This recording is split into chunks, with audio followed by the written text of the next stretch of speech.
अरे ओ कालू, अरे ओ कालू कौवे। अरे, ये मीनू मौसी क्यों बुला रही है? लगता है मुझसे कुछ काम करवाना चाहती है। अरे कालू, इतनी ठंड में कहाँ जा रहे हो? कुछ नहीं मीनू मौसी, मैं तो जंगल से बाहर कुछ लकड़ियाँ लाने के लिए जा रहा था।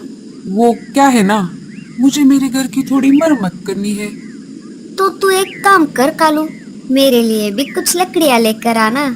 क्यों मीनू मौसी, आपका घर तो पहले से ही मजबूत है ना, फिर आपको किस लिए लकड़ियाँ चाहिए? वो क्या है ना कालू, अब मेरी उम्र हो चुकी है और तुम जवान पंछियों से मुझे ज्यादा ठंड लगती है।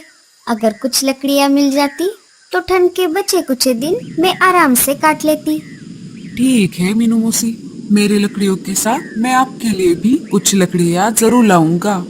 हाँ हाँ ठीक है। तो मैं चलता हूँ। ऐसा कहकर कालू वहाँ से चला जाता है। किसी से भी काम करवाना तो कोई मुझसे सीखे, काम करे कोई और मजा उठाऊं मैं। हर बार ये मीनू मौसी मुझे काम पर लगा देती है, पर क्या किया जाए, उनकी मदद करने वाला और है भी कौन। कालू उड़ते उड़ते बहुत दूर आ गया था। कुछ पुरानी सूखी हुई पेड़ की लकड़ियाँ उसे दिख जाती है। वो उस लकड़ियों का गट्ठर बनाकर उसे एक मजबूत बेल से बांध देता है। लकड़ियाँ थोड़ी ज्यादा थी। कालू को लकड़ियों का गट्ठर उठाने में थोड़ी परेशानी हो रही थी।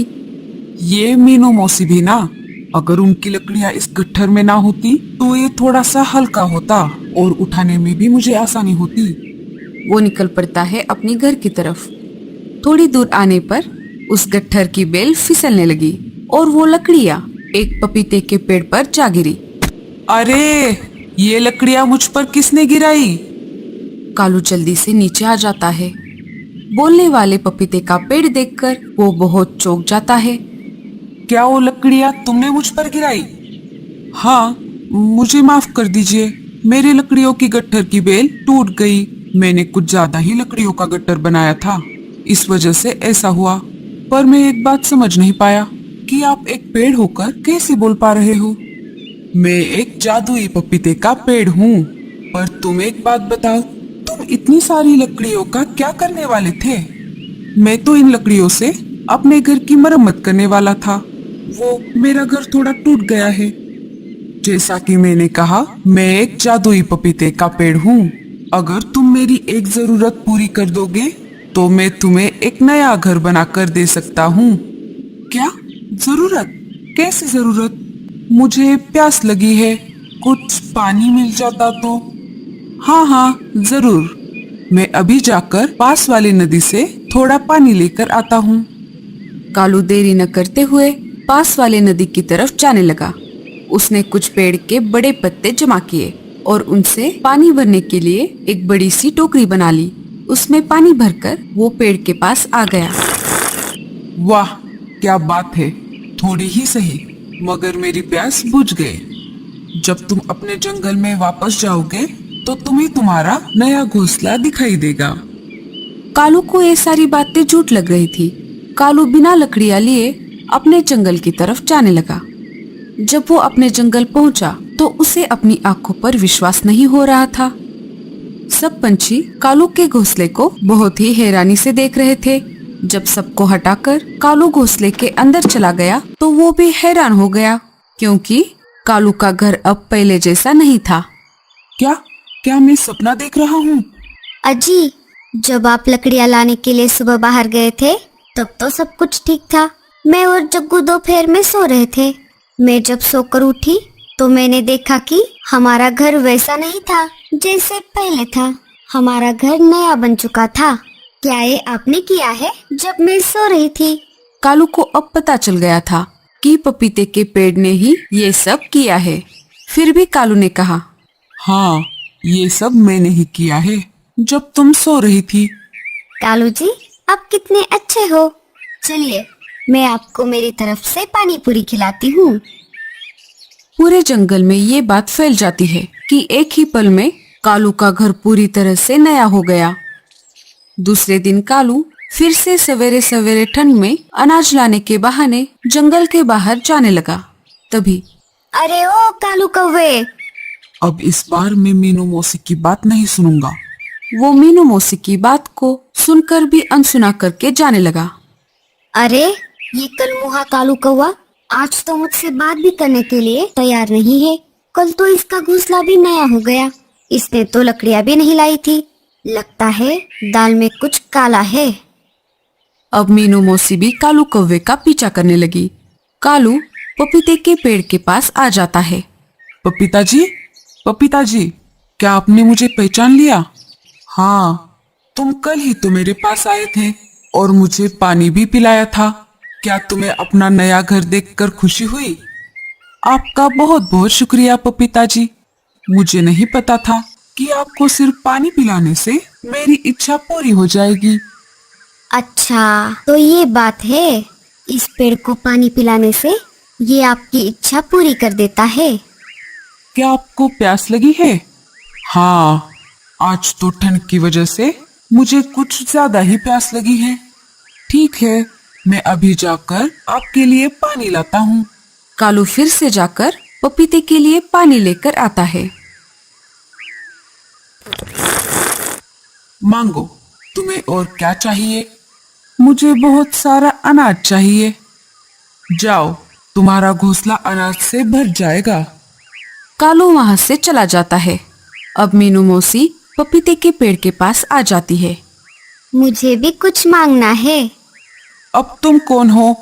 मीनू नाम है मेरा। मैं कालू के ही जंगल में रहती हूँ। अच्छा, लेकिन तुम्हें मुझे पहले पानी पिलाना होगा। ठीक है। मांगो, क्या मांगना चाहती हो? मुझे एक अच्छा सा घोंसला, बहुत सारा अनाज और कुछ सूखी लकड़ियाँ चाहिए। ठीक है, जाओ, अब तुम घर चली जाओ। तुम्हारी इच्छा पूरी हो जाएगी। जैसे ही मीनू मौसी जंगल में वापस आ गई, वो ये सब देखकर हैरान हो गई। नया घोंसला सूखी लकड़ियां और अनाज से भर गया था। मीनू मौसी ये सब देखकर खुश हो गई। सारे पंछी भी ये सब देखकर हैरान हो गए। अरे अरे, क्या है मेरे घोंसले के पास? चलो चलो हटो, हुर हुर। ये सब दृश्य भूरा कौवा ऊपर से देख रहा था। कालू को नया घर मिल गया और आज मीनू मौसी को कुछ तो गड़बड़ है। मुझे पता लगाना होगा।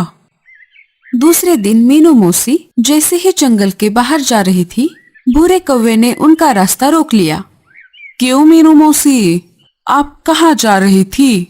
मुझे सब पता है। मैंने कल आपका और परसों कालू भैया का नया घर देख लिया है। सच सच बताइए, क्या बात है? वो क्या है ना भूरे, ये सब हमारी सीक्रेट बात है। पर तुम मेरे बहुत अच्छे दोस्त हो, इस वजह से मैं तुम्हें बता रही हूँ। पर किसी को बताना नहीं। हाँ हाँ, नहीं बताऊंगा। अब जल्दी जल्दी बताओ। हमारे जंगल के बाहर एक जादुई पपीते का पेड़ है। अगर तुम उसे कुछ मांगोगे तो वो तुम्हारी इच्छा पूरी कर देगा। लेकिन एक शर्त है, तुम्हें उसके सिर पर बड़े बड़े पत्थर डालने होंगे। वो तुम्हें डालने नहीं देगा। फिर भी तुम्हें उसकी बात ना मानते हुए तुम्हारा काम करते रहना होगा। अगर तुम ये कर पाते हो तभी वो आखिर में तुम्हारी इच्छा पूरी कर देगा। हाँ ठीक है, मैं ऐसा ही करूँगा। भूरा जल्दी से वहां से चला जाता है। बड़ा आया मुझे रोकने वाला। अब वो पपीते का पेड़ तेरी क्या हालत करता है, वो बस देखता जा। इधर भूरा कौवा घने जंगल में खोजते खोजते उस जादुई पेड़ के पास आ गया। मुझे आपसे कुछ मांगना है। हाँ हाँ, मांगो, पर तुम्हें पता तो है ना? हाँ हाँ, मुझे सब पता है। ठीक है। भूरा बड़े बड़े पत्थर खोजने लगा। उसे पास में पड़े हुए बड़े पत्थर दिखाई दिए। चल भूरे, उठा अब ये बड़े बड़े पत्थर। भूरा बड़े बड़े पत्थर उठाकर पपीते के सिर पर डालने लगा। अरे मर गया रे, ये तुम क्या कर रहे हो? भूरा पेड़ की एक नहीं सुनता और पत्थर गिराना जारी रखता है। अरे मूर्ख, रुक जाओ, ये पत्थर क्यों गिरा रहे हो? आपको तो पत्थर की मार अच्छी लगती है ना? कोई पेड़ अपने ऊपर पत्थर क्यों गिराना चाहेगा भला? मुझे पता है, जब तक आप पत्थर की मार नहीं खा लेते तब तक आप किसी की भी इच्छा पूरी नहीं करते। अरे मूर्ख, अब तो तू कुछ मांगने के लायक भी नहीं रहा। तेरे पास जो कुछ भी है वो चला जाएगा। तू कंगाल हो जाएगा। नहीं नहीं, ऐसा मत कीजिए, मुझे माफ कर दीजिए। मुझे पानी पिलाने के बजाय तुम मुझ पर पत्थर फेंकने लगे। लगता है उस मीनू चिड़िया ने मुझे फंसाया है। मुझे ऐसे लालची पंछियों से थोड़ा दूर ही रहना होगा, भले ही मुझे कोई पानी पिलाए या ना पिलाए। और ऐसा कहकर पपीते का पेड़ वहां से गायब हो जाता है। मीनू मौसी, आपने मुझे फंसा दिया। मैं तो लुट गया, बर्बाद हो गया। जो कुछ भी मेरे पास था वो भी चला गया। तेरे जैसे लालची, आलसी और कामचोर कौवे के साथ ऐसा ही होना था। सबको पता चल जाता है कि वो जादुई पपीते का पेड़ अब वहां से गायब हो चुका है। अच्छा हुआ कि वो पेड़ गायब हो गया, नहीं तो सब पंछी लालची हो जाते और कामचोर भी। तो दोस्तों, हमें इस कहानी से क्या सीख मिली, ये हमें कमेंट्स में जरूर बताना।